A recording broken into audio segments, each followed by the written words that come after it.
Thank you so much, and it is absolutely wonderful to be back in just such a very, very special place and an amazing community.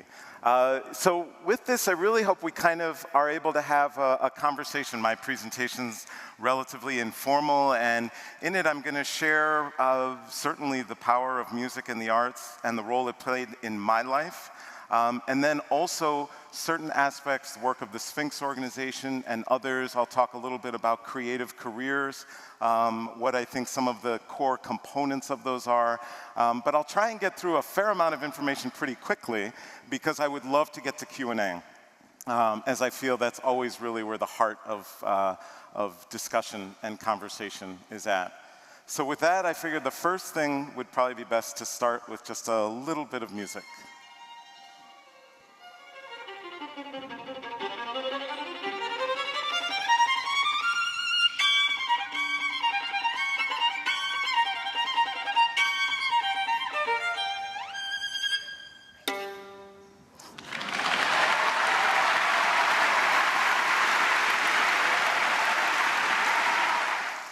So I was at Carnegie Hall where Amrin performed, and our Sphinx laureates perform there every year at our Carnegie Gala. And I remember the very first time that the Sphinx, and then the Sphinx Orchestra that became the Sphinx Virtuosi, performed on the stage. And every one of the members of the orchestra were in tears. And it was very interesting because looking out at the audience and after their performance, the level of connection, the level of a sense of impact, the role that the arts played, both from what was being performed on stage to an extraordinarily diverse audience, was powerful and moved people and impacted their lives. And music and the arts has the power to do that. So, if I'm going to share my story, I should start at the very beginning. So, I was born on, of all days, 9/11, and I was immediately given up for adoption. I was born in Monticello, upstate New York, and I was immediately given up for adoption. And I was adopted by a white Jewish couple who were behavioral scientists and neuroscientists, and they were at Rockefeller in New York. We lived right across from Rockefeller, 66th in New York, fourth-story walk-up. And they already had a birth son, my older brother, Jonathan, who's now a cellular biologist and biogeneticist at Columbia. Fast forward 31 years, I was reunited with my birth parents. My birth father, who's Black Jehovah's Witness, my birth mother, who's white Irish Catholic, who several years after giving me up for adoption, ended up getting back together, got married, and ultimately had another child who they raised, my full sister, Maddie, who now practices law in New York. So ultimately, I am a Black, white, Jewish, Irish Catholic Jehovah's Witness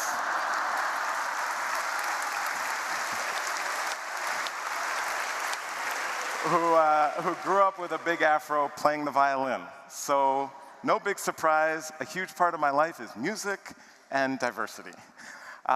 So I started playing the violin when I was 5, and it was because of my adoptive mother. She was an amateur violinist.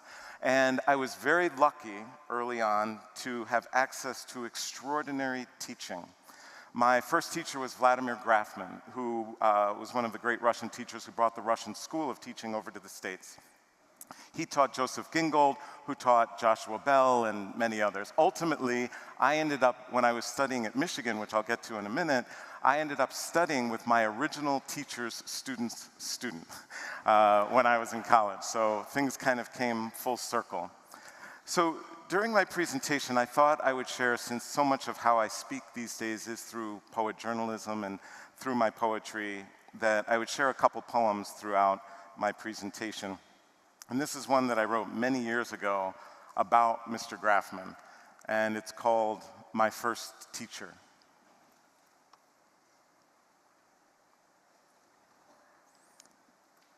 Mr. Graffman was old, Russian, immigrant. His apartment was brown, I remember. I was only 7, it was East Side, Midtown. He'd always say, "You no talk, you play." He was dedicated with my talent evident. He would sit at the big black grand piano, ejecting praise, criticism. Like a little hobbit, I'd correct the mistakes quickly, muttering. He would question my practice hours' sincerity. He'd always say, "You no talk, you play." I was black. Boy, that was different. After Lalo was concluded, his offerings complete, anguishing, I gauged his satisfaction, rarely recognizing his mood. Passing the bar meant one of those candies, my pick of color even, from that crystal jar, sparkling on the side table oasis amongst the earthen tapestries. He'd always say, "You no talk, you'd play." I'd loosen my bow, pack my violin, music and sugar succulent. More often than not savoring, I'd return home with orange tongue, my favorite flavor, sliding the rickety gate shut as I pulled the elevator lever, always returning to the lobby late. That ride almost as fun as the Bartok duets. There was no practice time to prepare for when he died. That time, I would have complied. He'd always say, "You no talk, you play." Thank you.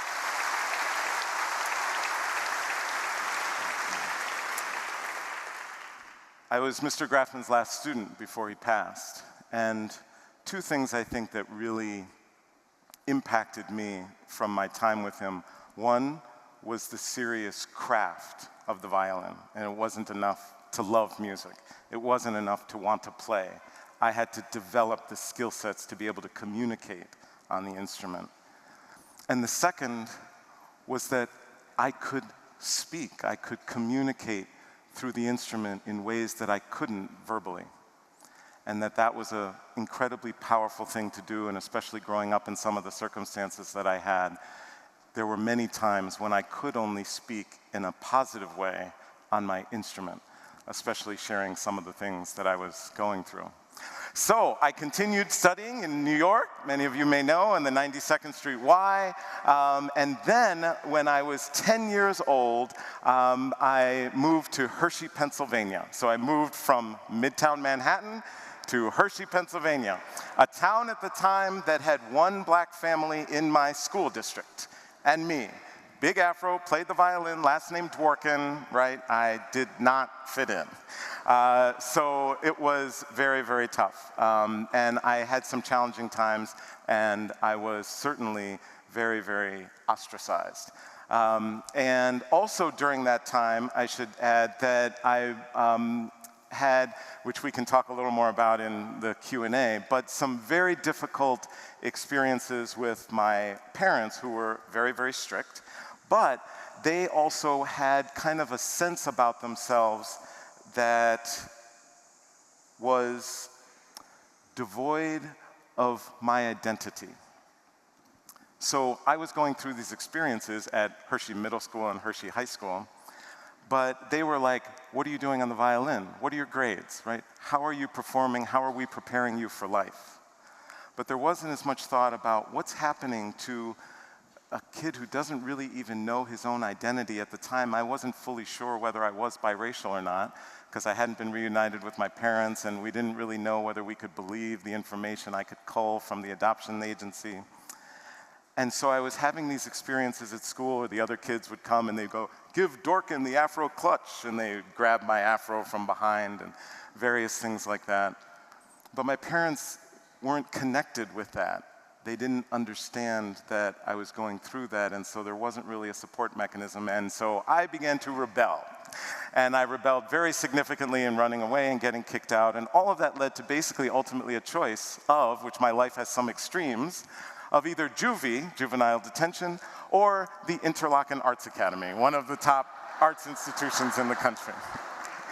Thankfully, I chose Interlochen, got a scholarship, and I credit an arts institution with saving my life. And so the role of arts institutions is incredibly critical. The environments that places like Interlochen, like Penn State that I'll describe, like Chautauqua, can be extraordinary, and especially for young people as they're shaped. And it was the very first time in my life I was surrounded by everyone who was in the arts. And it was, well, are you in voice? Are you doing creative writing? Or, are you in music? Or which instrument? Jazz, dance? What is it that you're doing? And that was the language that we spoke. And we were all seeking to build lives that were somehow embedded in this way of expressing ourselves to one another. And that was extraordinarily powerful for me and saved my life. I ended up initially going to Penn State, where I continued to have kind of a devolving relationship with my parents. I was kind of on my own. They had kind of cut me off and all of that. But I began to explore spoken word and other disciplines, and founded several quartets and did different things with chamber music and dance and with all kinds of imagery. And that began an expansion of my own artistic expressions. But I ended up needing to drop out. And my experiences at the time left no support system. So I didn't have my parents to help, and so I ended up having 4 years off from school. Very poverty-stricken, it was tough, and getting evicted, and also things we can talk more about. But during that time, I gained experience of what real-world life would actually be like for me. And I also encountered and had several friends who were homeless and was almost homeless myself. And so the issue of homelessness became very important to me. And my mind has always been, you can't just complain about issues, you somehow have to contribute to their solution. And so as I was thinking about these issues, I had nothing, I had no car or anything. I ended up in Ann Arbor, Michigan, where there was a homeless encampment at the time. Hey, Ann Arbor, all right, go blue. There was a homeless encampment in downtown, and so the issue was very important, and at the time, transitional housing was a much newer idea. There were some new acts that were being passed through Congress, and so I was like, I can solve homelessness by developing an organization that focuses on transitional housing. So I started a homeless organization. And I didn't know what I was doing and went through a bunch of things. And in the end, things were very tough. So as a last-ditch effort, I sent out a whole bunch of letters to celebrities saying, here's what we're trying to do. And so in that process, some of you may recall something called comic relief. And it was Whoopi Goldberg, Billy Crystal, and Robin Williams. And so I wrote to them because I was like, they did this comedy show to help support homelessness. They will care about what I'm trying to do. So anyway, I send out all these letters, I get tons of rejections, so on and so forth. Things don't happen, and I end up having to close the organization, and I'm almost, getting evicted again, and times are definitely not so good. And a call comes, and a woman on the other line says, this is Marsha Williams, I'm calling about a letter to my husband. I was like, oh my God, it's Robin Williams' wife at the time. And so I ended up having over an hour-long conversation with her on the phone, and the very first thing that I had to do was share that what I had written them about had failed. It had closed. And she was like, well, what else, what are you doing in your life? And so I explained my life. I shared my life story, and I shared how all I really wanted to do was get back to school so I could continue studying my violin. But I couldn't because I owed Penn State money. I couldn't even get my transcripts, all my federal loans, and all my loans were in default, right? The typical story. And so she said, well, send Robin and I copies of your student loans, and we'll see if there's something we can do to help. So I'm like, okay, so I gather all of those things. I had already written poetry. I sent poetry. I had given a big recital already as a sophomore at Penn State. So I sent off a copy of that, which included the Beethoven Violin Concerto, sent all of it off. Meanwhile, in the interim, I got evicted. Ended up having to move into a new place. I got a job in the mailroom of a local sales company. Luckily, I did mail forwarding with the United States Postal Service. Always a good idea.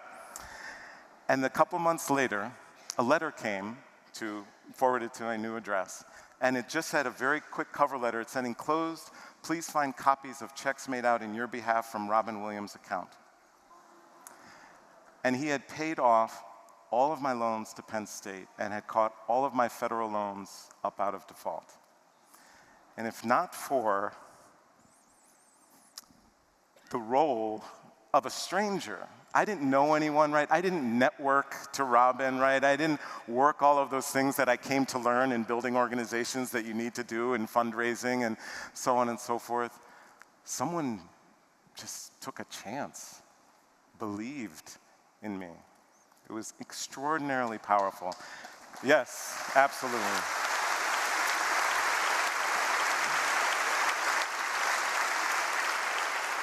And obviously his loss was an incredible tragedy, and the story told in the media is not, you know, of course, usually ever the full story, which it wasn't in his case, but an extraordinarily beautiful life filled with many other examples of that type of generosity. And so because of Robin, I was able to go back to school, which I did. And so I was able to go back to the University of Michigan, which is where I ultimately got my degrees, bachelor's and master's in violin performance.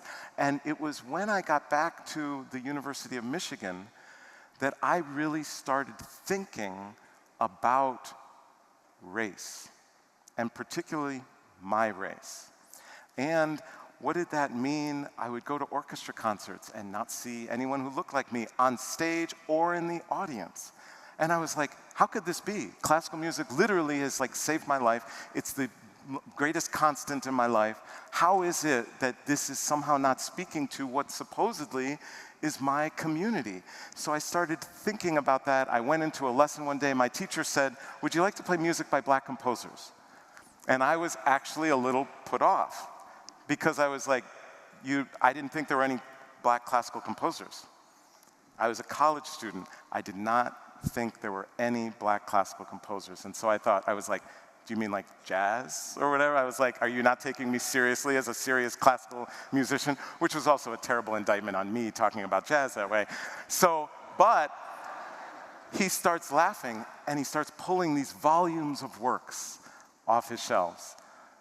And it opened my mind to William Grant Still, Roque Cordero, David Baker. And it opened my mind to all of these incredible works that I never even knew existed. So I ended up focusing on the music by composers of color for my recitals at Michigan, which at the time I had to get special permission, dispensation, to deviate from the traditional repertoire that was required because no works by black composers were performed on a degree recital at that time. Things have changed. So it was during these experiences that I also had a friend who had mixed parents, had an African-American mother and a white father. And we were talking about these issues, and it was one of the first times in my life that I began to reflect on my own identity. And so I wrote this poem, which became the title poem of my first collection of poetry, which is entitled, They Said I Wasn't Really Black. Born from white and brown young skins, I was so different from the pack. Adopted by Caucasians at just 2 weeks of age, they couldn't have known about the other people. They said I wasn't really black. A violinist I was destined for early on, I showed them the knack. It was Mozart for me and Beethoven too. I never got to memorize Jackson 5 lyrics, so they said I wasn't really black. School bells and cafeteria food, I sat there with my brown lunch sack. There was no fried chicken in my Ziploc bag, no confrontation between watermelon and black-eyed peas. They said I wasn't really black. I'd stroll into the rehearsal room wishing I was the Daddy Mac. I didn't even go to the games, let alone sport the jersey. Hell, I wasn't even in the band, and I wonder why they said I wasn't really black. I didn't talk the talk and couldn't walk the walk. Familial precedent I did lack. At first, it seemed correct by design. It took me years till I was uncomfortable when they said I wasn't really black. There were those who made me feel different, and a few who I thought had my back. I could have taken all the racial slurs if only it wasn't my friends around when they said I wasn't really black. All I sought was acceptance. Any click shell I could not crack. They feared the anomaly too bad for me that I got good grades, couldn't play spades because they said I wasn't really black. And then it settled down on me, waiting unease upon my back. Like the line and rhyme of these words I write, I had only just begun to fight when they said I wasn't really black. The first African queen I was to know drew me in like the sweet lilac. She shut those doors, supposedly wanted more, but I knew the reason behind because they said I wasn't really black. For a time I had an afro. It should have got me on the track. Foolish me to think they'd see what I wanted to be. Why did they all have to agree? My skin was just a racial ghee. Hopelessly, eventually, they said I wasn't really black. I'm glad I found out that they were wrong. I ain't born in Uncle Tom's shack. I guess they wish the color was not what it is, but what they wanted it to be when they said I wasn't really black. I have come to terms with what I cannot fight. I yearn no longer.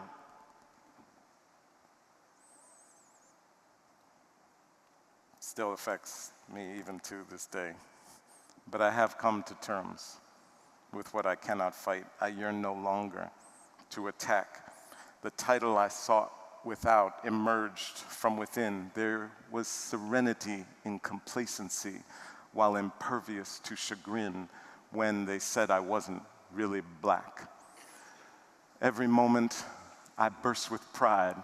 I toss a memory in my sack. Their jibes ebb like the tide as I open the floodgates wide. It was quite a ride. Over now, save the rare aside. I wish I wouldn't have cried. I kind of hope they lied when they said I wasn't really black.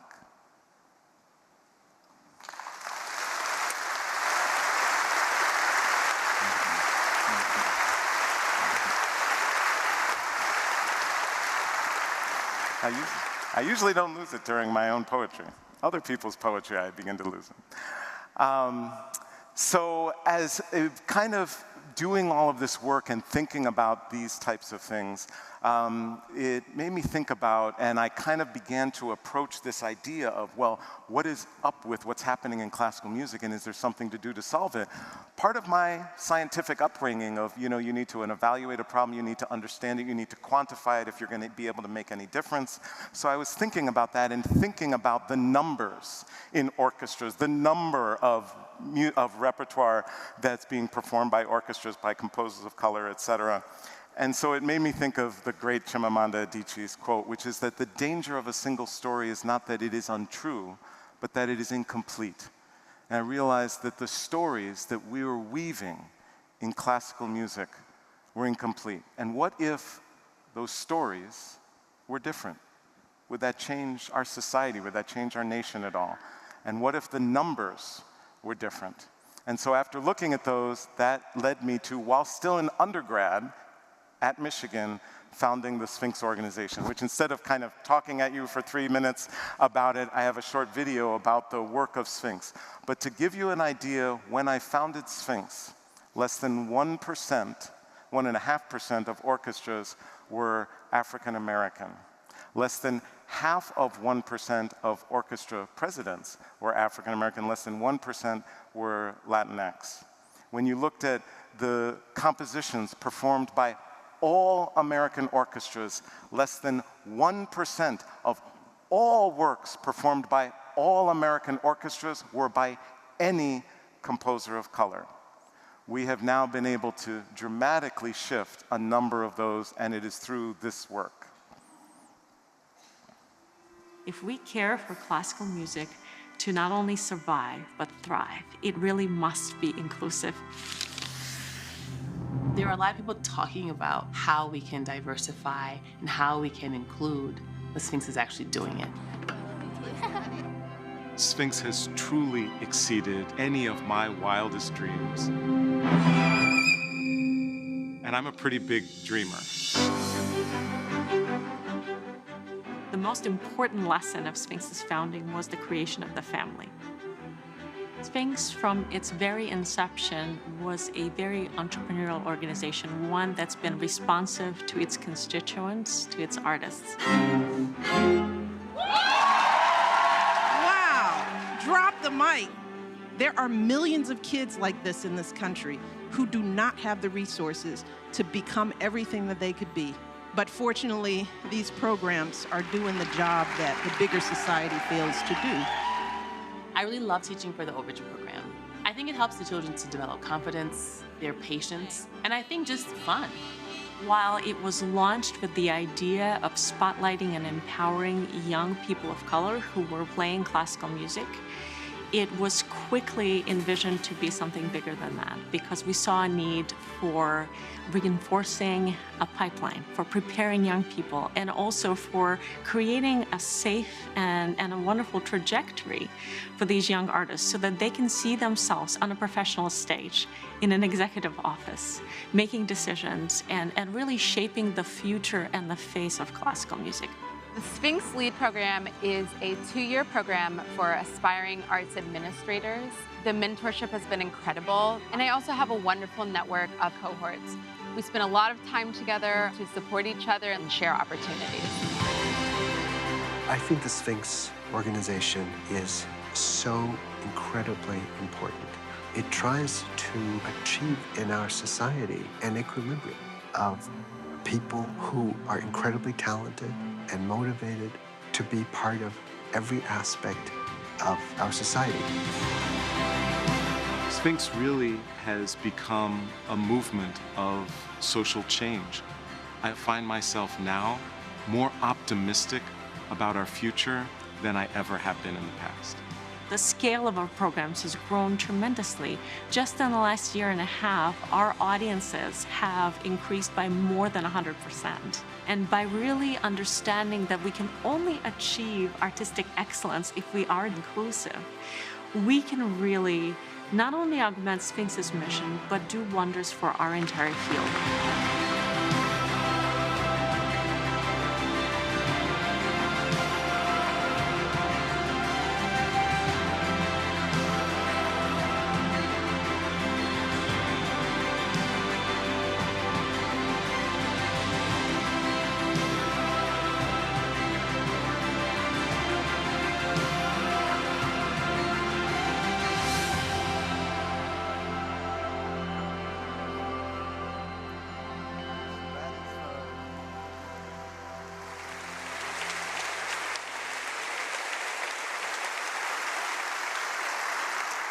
Thank you.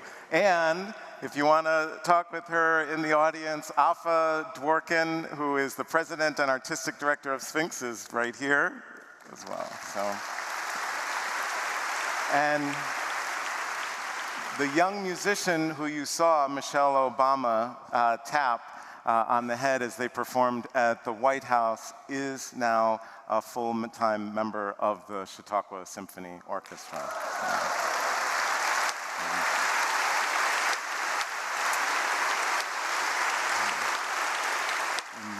Sphinx is very, very proud of its partnership with Chautauqua. And by the way, I should just say that collaboration, partnerships, that is how you're able to create impact. No single person, for sure, and no single institution can do the important work that needs to get done, especially as it relates to the arts.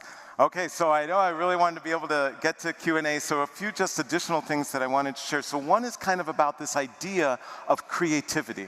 In other words, that creative careers, a creative life, creativity is critically important, but has certain key components to it that I think are important that I just wanted to share. And one of those is innovation.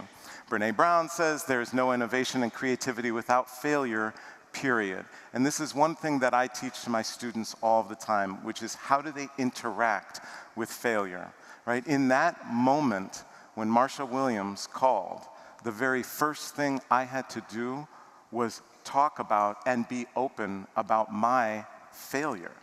It was my failure that built my relationship with them.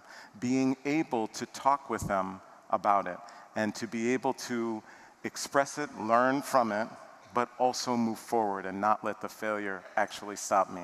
So that is a critical part of innovation, because innovation by its definition requires a higher failure rate. And so that's something that we talk about a lot. Mental health. Obviously, this is critically important. It's a critically important issue. It is an important issue to people like Robin Williams and others. And throughout my life, and especially as I mentioned, right, when when you're growing up and your peers, you know, grab your afro every day, and you go home and you feel like your parents don't understand you and so on and so forth, those types of experiences, which I am so not alone in experiencing, they trigger protection mechanisms and ways of acting and ways of thinking. And some of those ways can end up becoming very destructive, and whether it's anxiety and or a host of other things. And so there was a period in my life where those experiences led my mental health to deteriorate. And this is in the early days of Sphinx. And when you're trying to build an organization and you feel like your mental health is deteriorating, that is the very last thing you are going to share with anyone, because you are like, there is no funder on the planet who's going to support me if they think I'm losing it, right? And so the stigma associated with mental health is terrible.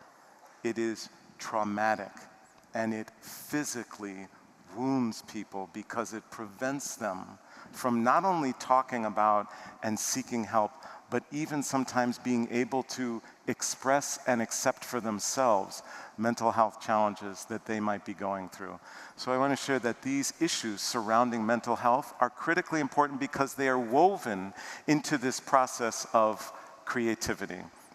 And entrepreneurship, so yes, very, very important. We can, for sure, talk more about that, and I could go into a lot more detail about some of my mental health challenges, which we could, and I'm more than happy to in our Q&A. So also, important for creativity is entrepreneurship. In other words, not just the idea to dream, and not just to say, oh, well, wouldn't this be nice, or let me create something, but how do you build a sustainable enterprise around that particular mission and or art making, so that entrepreneurship can be as an individual artist or it can be organizationally, which I have done both.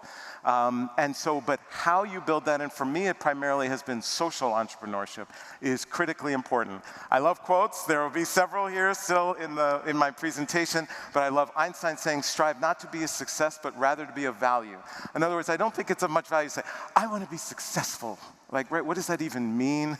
How do you define it? But rather, if you strive to be of value to yourself, to your community, to your family, to your industry, to your artistic discipline, to your craft, then compensation kind of and, you know, recognition, that will follow. But the focus is to strive on how are you of value. And one of the other quotes I wanted to share is this quote actually that I share. Sphinx every year highlights and bestows its highest honor, which are the Sphinx Medals of Excellence. And they're actually celebrated at the Supreme Court, and Justice Sotomayor is a wonderful host to that. And we've been doing that now for 8 years, I think, 9 years.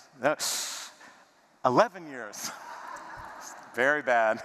But at it, for those medals of excellence, I share this quote of Aristotle's, which is that excellence is an art won by training and habituation. We do not act rightly because we have virtue or excellence, but we rather have those because we have acted rightly. We are what we repeatedly do. Excellence, then, is not an act, but a habit. And when I think about, especially even early on, my practicing, all of the things that became these daily habits for me, that is what increased the likelihood that I could act in these ways that could have an excellent impact in terms of especially entrepreneurship, and in my life, mostly social entrepreneurship. So this last component that I wanted to share with you is something that is critically important, and especially in the arts, which is that it is very, very, very rare that anyone having an artistic career does one thing. They build what we refer to as a portfolio life. Unfortunately, all too often, many people fall into a portfolio career. They do not intentionally architect it. And so that is a big thing that I talk about. I teach the mechanics of how you go about constructing that. And so that you're very intentional about what you're doing, how you do it, when you do it, where does your compensation come from, all of those types of components. And so I thought I'd share kind of, well, what is my portfolio life? Like, what is an example of how we do that? So I have, of course, my main priority, former dean, but now, you know, tenured faculty at University of Michigan, specifically School of Music, theater, and dance. But I also kind of have a role at our business school, which is Michigan Ross. I still have an advisory capacity as founder of Sphinx, and am involved especially in some of our leadership programs that we do for administrative leaders and some other aspects. I have a weekly art show, Arts Engines. You can tune in every Saturday. We interview artists, key arts administration leaders. So these are not people in artistic roles, but in administrative roles, the engines, right, of our field. I also obviously have several books, Ethos, Entrepreneurial Artist. I did a movie, American Prophecy. It was during COVID that took Khalil Gibran's The Prophet and told that story through frontline healthcare workers. We were lucky enough to be able to get an Emmy for that. And then I serve on various boards, the NEA, Michigan Theater, some others as well. Because of my interest, obviously, in mental health, I'm on the board of Project Healthy Minds, which is a national mental health nonprofit, and we do the big World Mental Health Day in New York City. And the board of Motown. I do visual art. I have my new memoir coming out that is going to be out in 2 weeks, Lessons in Gratitude, the Poetjournalist, which recently came out, albums, and then, of course, most recently I founded the Institute for Poetjournalism. So this is my portfolio life. And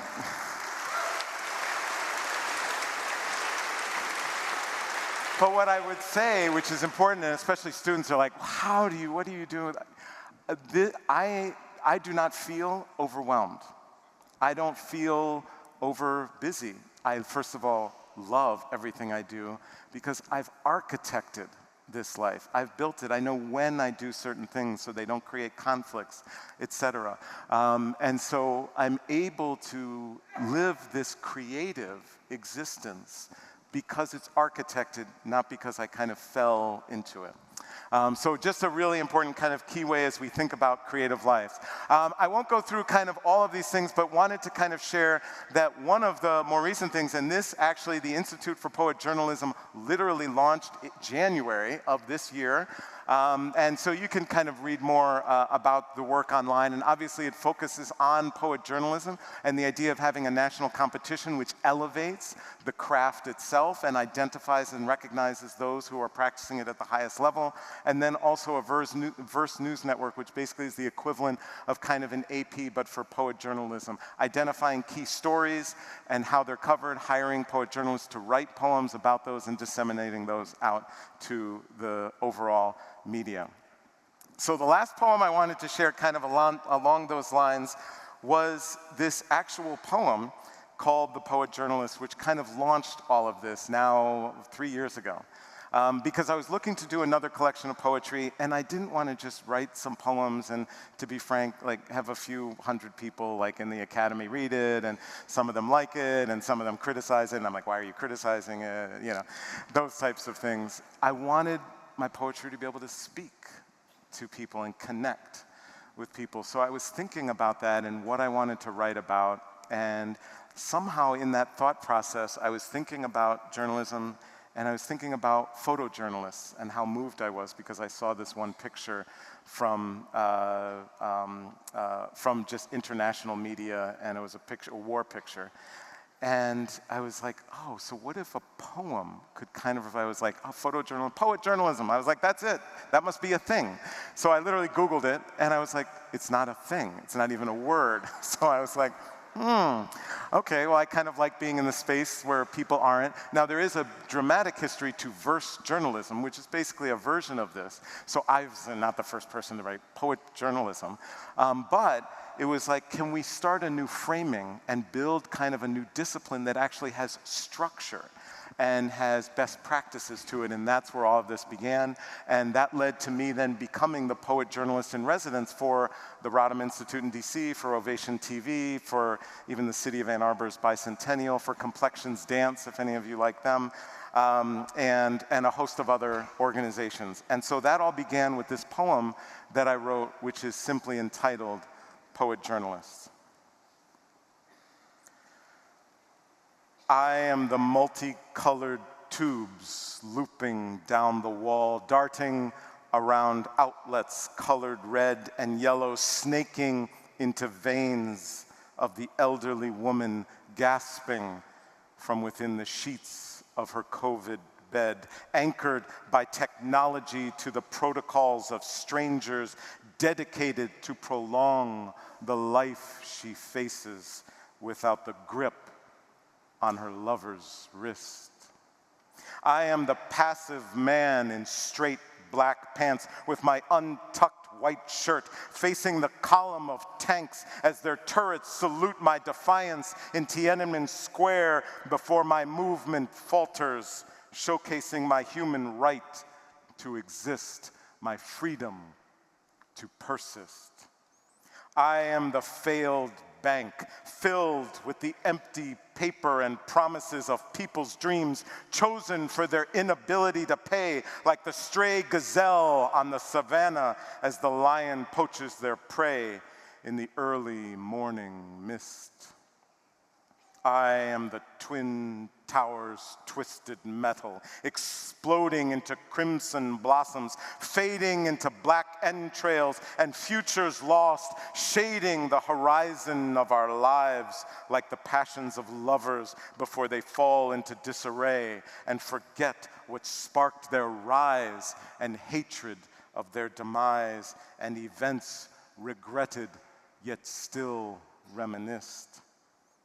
I am the 9 minutes and 29 seconds that a black man donning a black tank top felt the knee of dispassionate authority on his full-throated neck before his life with voice was ground into silence that was heard and shook the sugar maple trees of Richmond, Virginia, and broke the blue wall more than any Afro pick with fist.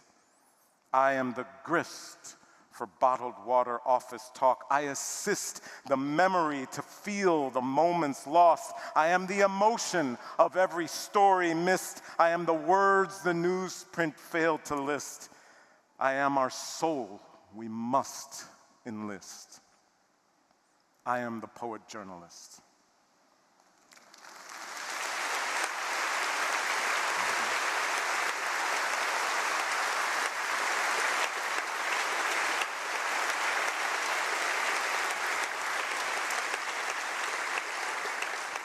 So my hope is that what simply is just my story will encourage each and every one of you to think about and to celebrate what your identity is, to engage in the arts, to value your mental health. And please do stay connected with me. I'm on social media, Aaron P. Dworkin, basically on social media, and also my email, Maverick. My nickname is Maverick. So Maverick Violin, and I encourage you, please do, to be in touch, because as I mentioned, we do not do this work by ourselves. There is nothing I have accomplished on my own. There is nothing creative. There is nothing artistic. There is not even a poem that I have created that did not in some way involve the collaboration, engagement, and support and partnership with others. And also one of the key ways that I also do that is my Patreon, because that's where I actually develop a lot of my new work. And so I have a wonderful engaged Patreon community and develop new works. We're in the midst of creating this new work, which is actually a poem at this point tentatively entitled The Democracy Project. And we're talking about democracy. I already do a big orchestral work that I've performed with some orchestras called The American Rhapsody, where I took the music of Samuel Coleridge Taylor, a black British composer, and combined it with the words of George Washington, and it's a significant commentary on democracy and kind of the evolution of our nation.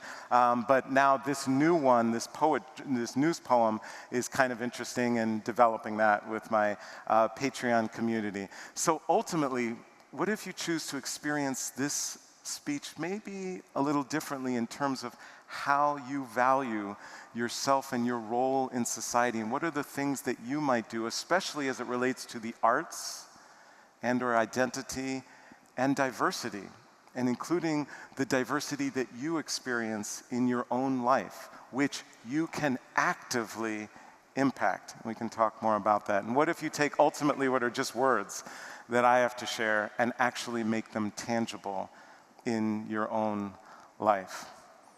So obviously Martin Luther King Jr. was incredible and impact on the trajectory of our society. Music was incredibly important to them. The kids grew up with music in the home. And one of my incredible experiences was being able to meet Coretta Scott King in Atlanta.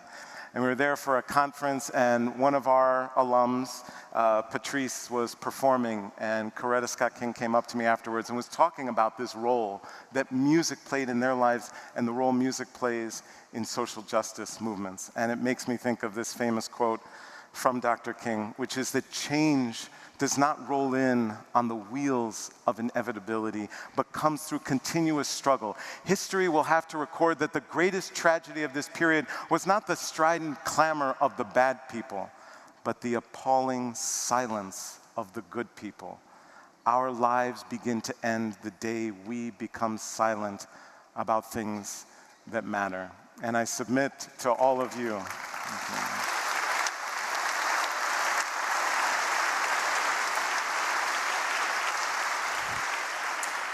I submit to all of you, this work that we do in the arts, the role that the arts plays in our society matters, arguably more than ever before, especially for our nation. Whatever side people are on of political spectrums, etc., I see people of completely polar opposite, say, political leanings come together and sit in an artistic experience with an artist and share a human connection.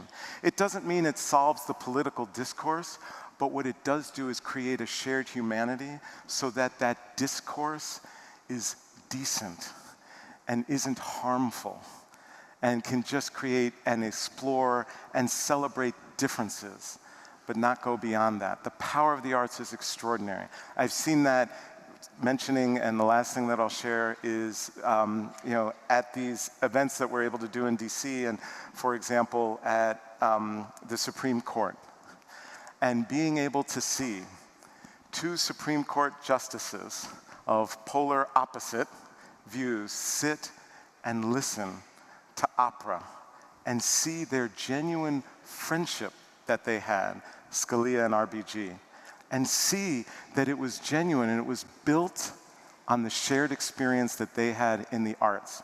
And that leads to friendships, and with friendships we can communicate, we can understand, we can tolerate, even though we may still have differences, which we always will. So I just want to thank all of you for inviting me to spend this time with you today, and I look forward to your questions. Thank you. Thank you.